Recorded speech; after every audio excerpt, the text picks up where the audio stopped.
السلام علیکم ورحمۃ اللہ وبرکاتہ۔ اعوذ باللہ من الشیطان الرجیم، بسم اللہ الرحمن الرحیم۔ ربی زدنی علما، اے اللہ تعالیٰ تو میرے علم کو بڑھا دے۔ آج میں محمد صلی اللہ علیہ وسلم کی سیرت کے بارے میں ذکر کر رہی ہوں۔ کل جتنا پڑھا تھا اس کے بعد میں نے بہت سارے چیپٹر کو رد کر دیا، اس لیے کہ وہ بادشاہوں کے، حکمرانوں کے تھے، لڑائیوں وغیرہ کے۔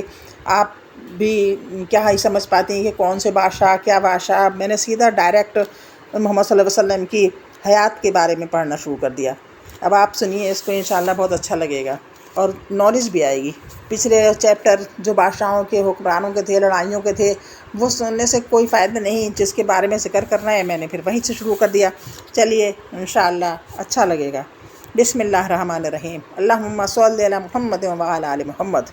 رسول اللہ صلی اللہ علیہ، اس کا چیپٹر کا نام بھی سن لیجئے۔ ولادت باسعادت اور حیات طیبہ کے 40 سال۔ ولادت باسعادت۔ رسول اللہ صلی اللہ علیہ وآلہ وسلم مکہ میں شیعہ بنی ہاشم کے اندر 9 ربیع الاول اور پیر کے دن صبح کے وقت پیدا ہوئے۔ اس وقت نوشیروان کی تخت نشینے کا 40واں سال تھا، یعنی نوشیروان وہاں کا بادشاہ تھا، اور 20 یا 22 اپریل 571 عیسوی کی تاریخ تھی۔ ابن سعد کی روایت ہے کہ رسول اللہ صلی اللہ علیہ وآلہ وسلم کی والدہ نے فرمایا، جب آپ کی ولادت ہوئی تو میرے جسم سے ایک نور نکلا جس سے ملک شام کے محل روشن ہو گئے۔ امام احمد نے حضرت عباس بن ساریہ سے بھی تقریباً اسی مضمون کی ایک روایت نقل فرمائی۔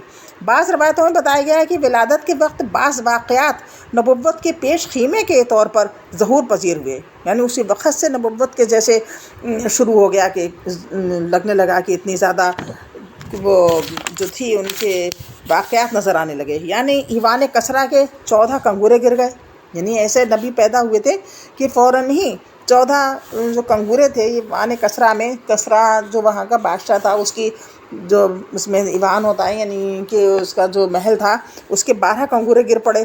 اور مجوس کا، کیونکہ وہ تو آتش کدا تھا اس کی وہاں پر، تو آتش کی پوجا کیا کرتا تھا یعنی آگ کی۔ اب مجوس کا آتش کدا ٹھنڈا ہو گیا، اور مجوس کا جو آتش کدا برس سے یعنی ہزاروں سالوں سے جل رہا تھا، وہ ایک دم سے بالکل ٹھنڈا ہو گیا۔ بحیرہ سادہ خشک ہو گیا، یعنی ایک جو بحیرہ تھا مطلب نہر ٹائپ کی، وہ خشک ہو گیا، اور اس کے گرجو جو تھے وہ گر پڑے۔ اس کے گرجے کا مطلب وہی ہوگا، کچھ تھم وغیرہ ہوں گے جو گر گئے۔ ولادت کے بعد آپ کی والدہ نے عبد المطلب کے پاس پوتے کی خوشخبری بھجوائی۔ وہ بہت ہی زیادہ خوش ہوئے اور آپ کو خانہ کعبہ میں لے جا کر اللہ تعالیٰ سے دعا کی اور اس کا شکر ادا کیا، اور آپ کا نام محمد تجویز کیا۔ یہ نام عرب میں معروف نہ تھا۔ پھر عرب دستور کے مطابق 7ویں دن ختنہ ہوا۔ آپ کو آپ کی والدہ کے بعد سب سے پہلے ابو لہب کی لونڈی صوبیہ نے دودھ پلایا۔ اس وقت اس کی گود میں جو بچہ تھا اس کا نام مسروع تھا۔ صوبیہ نے آپ سے پہلے حضرت حمزہ بن عبد المطلب کو بھی دودھ پلایا تھا۔ بنی سعد میں عرب کے شہری باشندوں کا دستور تھا کہ وہ اپنے بچوں کو شہری امراض سے دور رکھنے کے لیے دودھ پلانے والی بدوی عورتوں کے حوالے کر دیا کرتے تھے، یعنی گاؤں وغیرہ میں بھیج دیا کرتے تھے تاکہ انہیں کھلی ہوئی ہوا اور پاک صاف ہوا ملے، اور ان کا جسم جو ہے وہ تندرست ہو جائے، تاکہ ان کے جسم طاقتور اور اعصاب مضبوط ہو جائیں اور اپنے گہوارے ہی سے خالص اور ٹھوس عربی زبان بولنا سیکھ لیں۔ اسی دستور کے مطابق عبد المطلب نے دودھ پلانے والی دایا تلاش کی اور نبی صلی اللہ علیہ وآلہ وسلم کو حضرت حلیمہ بنت ابی ذؤیب کے حوالے کر دیا۔ یہ قبیلہ بنی سعد بن بکر کی ایک خاتون تھی۔ ان کے شوہر کا نام حارث بن عبد العزا تھا، اور وہ بھی بنی سعد ہی سے تعلق رکھتے تھے۔ رضاعت کے دوران یعنی کہ دودھ پلانے کے دوران حضرت حلیمہ نے نبی صلی اللہ علیہ وآلہ وسلم کی برکت کے ایسے مناظر دیکھے کہ بہت ہی زیادہ حیرت میں پڑ گئیں۔ ان کی خود ہی زبانی سنیے۔ ابن اسحاق کہتے ہیں کہ حضرت حلیمہ رضی اللہ عنہا نے بیان کیا کہ وہ اپنے شوہر کے ساتھ اپنا ایک چھوٹا سا دودھ پیتا بچہ لے کر بنی سعد کی کچھ عورتوں کے قافلے میں اپنے شہر سے باہر دودھ پینے والے بچوں کی تلاش میں نکلیں، جیسے سارا قافلہ نکلتا ہوگا وہاں پر لینے، تو یہ بھی گئی ان قافلے میں ساتھ۔ یہ قحط سالی کے دن تھے، کیونکہ اس زمانے میں لوگ قافلوں کے ساتھ ہی چلا کرتے تھے جنگلی جانوروں سے، لٹیروں سے بچنے کے لیے۔ یہ سال جا رہے تھے، اس سال قحط سالی کے دن تھے، بہت زیادہ قحط پڑا ہوا تھا اور ان کے علاقے میں بہت ہی زیادہ قحط تھا۔ اور قحط نے کچھ باقی نہ چھوڑا تھا۔ میں اپنی ایک سفید گدھی پر سوار تھی اور ہمارے پاس ایک اونٹنی بھی تھی، لیکن بخدا اس سے ایک قطرہ دودھ بھی نہ نکلتا تھا۔ ادھر بھوک سے بچہ اس قدر بلکتا تھا کہ ہم رات بھر سو نہیں سکتے تھے، یعنی میرا اپنا بچہ بھوک سے بلکتا کرتا تھا، پیٹ ہی نہیں بھرتا تھا جو وہ سوتا۔ نہ میرے سینے میں بچے کے لیے کچھ تھا، نہ اونٹنی اس کی خوراک دے سکتی تھی، بس ہم بارش اور خوشحالی کی آس لگائے بیٹھے رہتے تھے۔ میں اپنی گدھی پر سوار ہو کر چلی تو وہ کمزوری اور دبلے پن کے سبب اتنی سست رفتار نکلی کہ پورا قافلہ تنگ آ گیا۔ خیر ہم کسی نہ کسی طرح دودھ پینے والے بچوں کی تلاش میں مکہ پہنچ گئے۔ پھر ہم میں سے کوئی عورت ایسی نہیں تھی جس پر رسول اللہ صلی اللہ علیہ وسلم کو پیش نہ کیا گیا ہو، یعنی ہر ایک سے کہا گیا کہ اس بچے کو لے لو، مگر جب اسے بتایا جاتا کہ آپ صلی اللہ علیہ وسلم یتیم ہیں تو وہ آپ کو لینے سے انکار کر دیتی، کیونکہ ہم بچے کے والد سے ہی امید رکھتے ہیں کہ ہمیں کچھ ملے گا، کیونکہ وہ اسی لیے پیسے کی خاطر ہی بچوں کو لیا کرتی تھی۔ ہم کہتے ہیں تو اسی سے امید رکھتے تھے، ہم کہتے ہیں کہ یہ تو یتیم ہے، بھلا اس کی بیوہ ماں اور اس کے دادا کیا دے سکتے ہیں۔ بس یہی وجہ تھی کہ ہم آپ کو لینا نہیں چاہتے تھے، حالانکہ میں بھی نہیں لینا چاہتی تھی، کیونکہ وہ یتیمی کی وجہ سے۔ ادھر جتنی عورتیں میرے ہمراہ آئی تھیں، میرے ساتھ جتنی بھی آئی تھیں، سب کو کوئی نہ کوئی بچہ مل گیا، صرف میں ہی رہ گئی۔ جب واپسی کی باری آئی تو میں نے اپنے شوہر سے کہا، خدا کی قسم مجھے اچھا نہیں لگتا کہ میری ساری سہیلیاں تو بچے لے لے کر جائیں اور تنہا میں کوئی بچہ لیے بغیر ہی واپس چلی جاؤں۔ میں جا کر اس یتیم بچوں کو لے لیتی ہوں۔ شوہر نے کہا کوئی حرج نہیں، ممکن ہے اللہ اسی میں ہمارے لیے برکت دے۔ اس کے بعد میں نے جا کر بچہ لے لیا، اور محض اس بنا پر لے لیا کہ کوئی اور بچہ مل ہی نہیں رہا تھا ہی نہیں۔ حضرت حلیمہ رضی اللہ عنہا کہتی ہیں کہ جب میں بچے کو لے کر اپنے ڈیرے پر واپس آئی اور اسے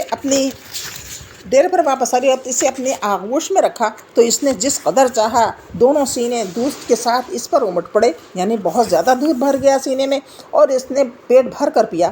اس کے ساتھ ہی اس کے بھائی یعنی میرے بیٹے نے بھی پیٹ بھر کر دودھ پیا، پھر دونوں سو گئے۔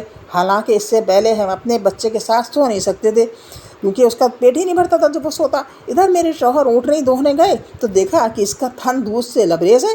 انہوں نے اتنا دودھ دوہا کہ ہم دونوں نے نہایت آسودہ ہو کر پیا، وہ پیٹ بھر کر پیا اور بڑے آرام سے رات گزاری۔ ان کا بیان ہے کہ صبح ہوئی تو میرے شوہر نے کہا، حلیمہ خدا کی قسم تم نے ایک بابرکت روح حاصل کی ہے۔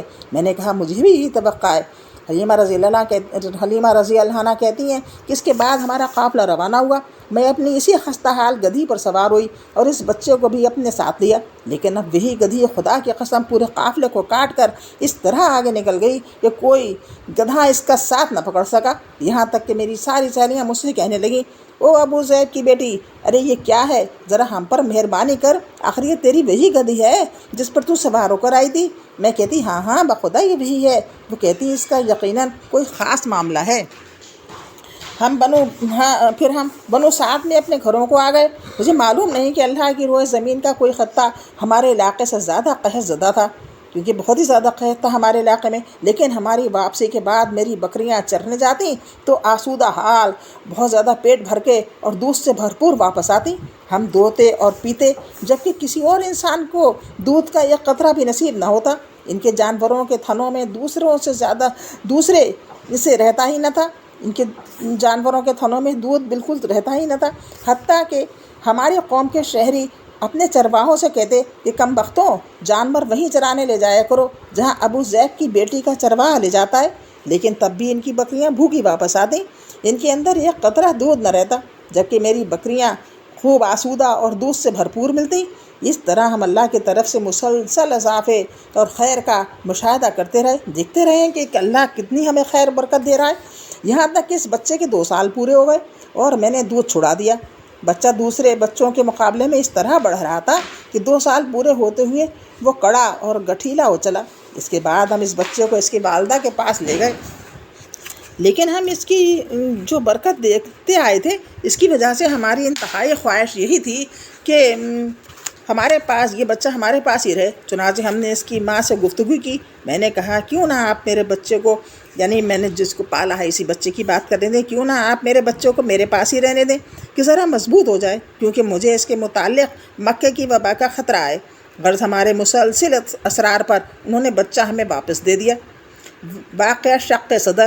اس طرح رسول اللہ صلی اللہ علیہ وسلم مدت رضاعت یعنی کہ دودھ پینے کی جب مدت ان کی ختم ہونے کے بعد بھی وہ سعد ہی میں رہے، ہم جب ان کو لے آئے تو وہ ہمارے بنو سعد ہی میں رہے، یہاں تک کہ ولادت کے چوتھے یا پانچویں سال شق صدر یعنی سینہ مبارک چاک کرنے کا واقعہ پیش آیا۔ اس کی تفصیل حضرت انس رضی اللہ عنہ سے صحیح مسلم میں مروی ہے، صحیح مسلم میں آتی ہے اس کی تفصیل کہ رسول اللہ صلی اللہ علیہ وآلہ وسلم کے پاس حضرت جبرائیل علیہ السلام تشریف لائے۔ آپ بچوں کے ساتھ کھیل رہے تھے، حضرت جبرائیل علیہ السلام نے آپ کو پکڑ کر پٹخا اور سینہ چاک کر کے دل نکالا، پھر دل سے ایک لوتھڑا نکال کر فرمایا یہ تم سے شیطان کا حصہ ہے، پھر دل کی ایک تشت میں زمزم کے پانی سے دھویا اور پھر اسے جوڑ کر اس کی جگہ لوٹا دیا۔ ادھر بچے دوڑ کر آپ صلی اللہ علیہ وسلم کی ماں یعنی دایا کے پاس پہنچے اور کہنے لگے محمد قتل کر دیا گیا۔ اس کے گھر کے لوگ جھٹ پٹ بھاگے، دیکھا تو آپ کا رنگ اترا ہوا تھا۔ اب انشاءاللہ آگے کل اس کا ذکر ہوگا، سنیے غور سے۔